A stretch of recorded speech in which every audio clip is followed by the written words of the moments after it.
जिंदा होने के बाद यीशु कई बार अपने चेलों के सामने आया। एक बार तो करीब 500 चेलों ने उसे देखा। जब वह उनके सामने आया तो जानते हैं उसने किस बारे में बात की? परमेश्वर के राज्य के बारे में।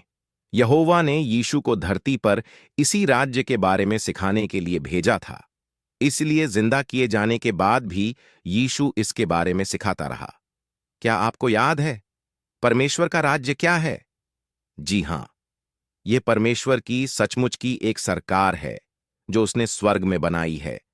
उस राज्य का राजा बनने के लिए परमेश्वर ने यीशु को चुना है। और जैसे कि हम देख चुके हैं, यीशु ने भूखों को खाना खिलाया, बीमारों को ठीक किया, यहां तक कि मरे हुओं को भी जिंदा किया। इससे पता चलता है कि यीशु वाकई एक अच्छा राजा होगा।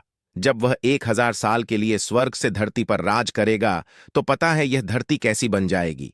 पूरी धरती एक खूबसूरत बगीचा यानी फिरदौस बन जाएगी। फिर कहीं बुराई का नामो निशान नहीं होगा, कोई लड़ाई नहीं करेगा, ना ही कोई बीमार होगा, यहां तक कि कोई मरेगा भी नहीं। हमें मालूम है यह होकर रहेगा, क्योंकि परमेश्वर ने इस धरती को फिरदौस बनाने के लिए ही रचा था, ताकि सब लोग मजे से रहें। इसीलिए उसने शुरू में अदन बगीचा बनाया था। अब यीशु परमेश्वर की यह इच्छा पूरी करेगा।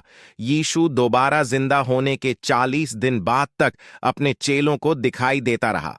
इससे उसके चेलों को यकीन हो गया कि वह सचमुच जिंदा है।